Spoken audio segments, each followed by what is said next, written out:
2 अक्टूबर तारीख के महत्व को हम जानते हैं, लेकिन इस तारीख के साथ अगर मैं 2 नामों को और जोड़ दूं तो इस तारीख का महत्व पहले से दुगना हो जाता है। मैं बात कर रहा हूं लाल बहादुर शास्त्री के साथ साथ कुमारस्वामी कामराज की। बात है सन 1962 की, जब शास्त्री देश के गृह मंत्री थे और तभी चीन देश की सबसे बड़ी चुनौती के रूप में सामने खड़ा था। उस दौरान भारत का नेतृत्व करते हुए ईरान के शाह ने पाकिस्तान के तत्कालीन राष्ट्रपति अयूब खान को एक चिट्ठी लिखी, जिसमें उन्होंने लिखा, तुम्हें इस युद्ध में भारत का साथ देना चाहिए। लेकिन जवाब में अयूब खान ने बस यही कहा, हम इस मौके का फायदा नहीं उठा रहे हैं, यही बड़ी बात है। भारत हमारे इस रवैये को दोस्ताना समझे।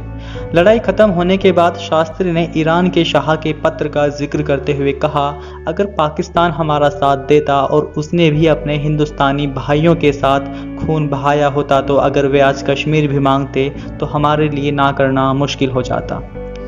पाकिस्तान भारत के विश्वास पर कभी खरा उतरा ही नहीं और यही वजह रही कि दोनों देशों के रिश्तों में बनी दरार कभी भर ही नहीं पाई। ये वाकया अभी भारत चीन युद्ध के बाद का है। हार से आहत नेहरू कैबिनेट मंत्रियों की आलोचनाओं से आहत महसूस कर रहे थे। तब कांग्रेस अध्यक्ष के कामराज ने सुझाव दिया, उन्हें कई मुख्यमंत्री समेत कैबिनेट मंत्रियों से इस्तीफा लेना चाहिए और इन नेताओं को पार्टी की मजबूती के लिए काम करना चाहिए। नेहरू को यह बात जम गई। उस दौरान 2 मुख्य आलोचकों मोरारजी देसाई और जगजीवन राम के साथ लाल बहादुर शास्त्री को भी कैबिनेट से हटाकर पार्टी के काम में लगा दिया गया। हालांकि शास्त्री को यह बात थोड़ी चुभी हुई, लेकिन उन्होंने खुद को तसल्ली देते हुए सिर्फ यही सोचा कि यह नेहरू और कामराज की कोई बड़ी मजबूरी रही होगी।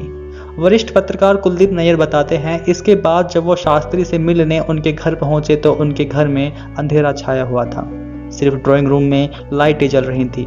नैयर ने उनके पास जाकर पूछा, बाहर रोशनी क्यों नहीं है? तो उन्होंने कहा कि अब बिजली का बिल उन्हें खुद देना पड़ेगा और वह अब ज़्यादा खर्चा उठा नहीं सकते। ये शास्त्री की सादगी और ईमानदारी ही थी कि उन्होंने हमेशा राजनीति को स्वार्थ से अलग रख केवल जनता की सेवा भाव तक ही सीमित रखा था। उनकी ऐसी ही एक सादगी का उदाहरण उन दिनों एक रेलवे फाटक पर दिखता है। नैयर बताते हैं, तब शास्त्री कुतुब में एक कार्यक्रम से लौट रहे थे। उस जगह जहां आज एम्स अस्पताल है, वहां उनकी गाड़ी को रेलवे फाटक के पास रुकना पड़ा। उन्होंने देखा वहां कुछ दूरी पर गन्ने के रस की दुकान है। शास्त्री ने नैयर से कहा, क्यों ना फाटक खुलने तक गन्ने के रस का एक एक गिलास पी लिया जाए। वे कुछ कहते, इतने में शास्त्री कार से नीचे उतरे और गन्ने का रस पीने लगे। दिलचस्प बात यह है, उन दिनों उन्हें किसी ने पहचाना भी नहीं। शास्त्री ने पैसे चुकाए और वापस गाड़ी में बैठ गए।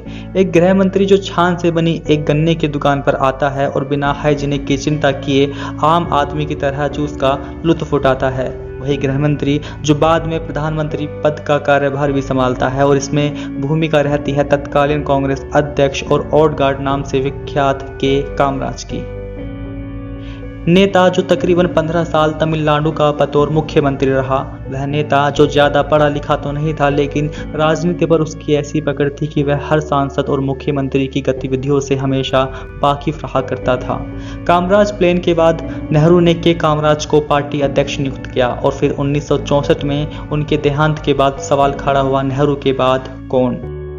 जाहिर है नेहरू चाहते थे कि उनके बाद उनकी बेटी सत्ता संभाले, लेकिन अनुभवहीन और अपने पिता की मौत से आहत इंदिरा के लिए सब आसान नहीं था। इसलिए उत्तराधिकारी के रूप में अब 2 बड़े नाम सामने आए, पहला मोरारजी देसाई और दूसरा लाल बहादुर शास्त्री। कामराज मोरारजी के अनुभवी और तीखे तेवरों से परिचित थे और उन्हें एक ऐसे नेता की जरूरत थी जो कांग्रेस अध्यक्ष और दूसरे कद्दावर राजनेताओं की सलाह मशविरा से अहम फैसला ले। जाहिर था ये सभी गुण लाल बहादुर शास्त्री में मौजूद थे। शास्त्री प्रधानमंत्री बनते हैं, लेकिन 11 जनवरी सन 1966 में तत्कालीन सोवियत संघ के ताशकंद में उनकी हार्ट अटैक के चलते मौत हो जाती है। अब के कामराज को प्रधानमंत्री पद की नियुक्ति फिर एक बार करनी थी और दावेदार थे इंदिरा गांधी और मोरारजी देसाई। कामराज चाहते थे इंदिरा को प्रधानमंत्री बनाया जाए, लेकिन मोरारजी नहीं माने। वे वोटिंग पर अड़िग रहे। वोटिंग होती है, मोरारजी देसाई को मिलते हैं 144 वोट और इंदिरा को मिलते हैं 354 वोट। दिलचस्प बात यह है कि कामराज ने 351 पहले ही एक कागज पर लिख लिया था। यह अंदाजा सटीक बैठा। एक शिक्षाहीन और अनुभवी पॉलिटिशियन की यही एक टैक्टिल थी जिसके जरिए उन्होंने हर एक सांसद और मुख्यमंत्री पर अपनी पकड़ बनाकर रखी थी। के कामराज सियासत के वे अनुभवी नुमाइंदे थे जिसने नेहरू के बाद कांग्रेस को फिर एक बार रोका, और जब देश सोच रहा था कि नेहरू के बाद शायद अब पाकिस्तान की तरह भारत में भी सैन्य शासन हो सकता है, तब के कामराज ही वह नाम था जिनकी युक्तियों ने कांग्रेस को संभाला, जिनके जरिए पहले तो शास्त्री और बाद में इंदिरा को प्रधानमंत्री बनाया गया।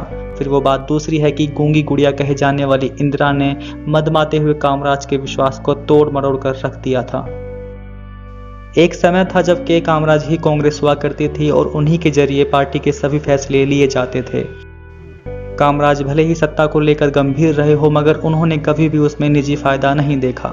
जब कर्नाटक मुख्यमंत्री अतुल्य घोष ने उनसे कहा प्रधानमंत्री आपको बनना चाहिए, तो कामराज का जवाब था उन्हें ना तो हिंदी ढंग से आती है और ना ही इंग्लिश, ऐसे में उनका प्रधानमंत्री बनना राष्ट्र के लिए ठीक नहीं होगा। लेकिन फिर भी कामराज को इस बात का इल्हाम था कि उनकी भागीदारी कांग्रेस में सर्वोपरि रहेगी, तभी कांग्रेस चल सकेगी, और यकीनन इसलिए ही उन्होंने पहले तो शास्त्री और बाद में इंदिरा को खड़ा किया। इंदिरा ने कामराज को दरकिनार किया। 1969 में कांग्रेस स्प्लिट हुई और इस तरह कामराज की कांग्रेस से पकड़ छूटती चली गई। सन 1975 के 2 अक्टूबर को के कामराज का हार्ट अटैक के चलते देहांत हो गया। एक बच्चा जो आर्थिक तंगी के कारण स्कूल ना जा सका, पढ़ाई ना कर सका, लेकिन उसका ख्वाब था देश का बच्चा बच्चा पढ़े, उसे पोषण आहार मिले, उसे स्कूल यूनिफॉर्म मिले, उसे शिक्षा का हर अधिकार मिले। एक मुख्यमंत्री जिसने तमिलनाडु के हर घर में लाइटों की व्यवस्था की, सुलभ यातायात के लिए सड़कों का निर्माण कराया, एक अध्यक्ष जिसने कांग्रेस की शाख को बनाए रखने के लिए जी तोड़ मेहनत की और एक गार्जियन की तरह पार्टी और देश का ख्याल रखा। जब बात मिड डे मील की होगी, शास्त्री या इंदिरा की होगी, सिंडिकेट की होगी या फिर 2 अक्टूबर की होगी, तब के कामराज का नाम खुद ब खुद 2 अक्टूबर के दिन नत्थी हो जाएगा।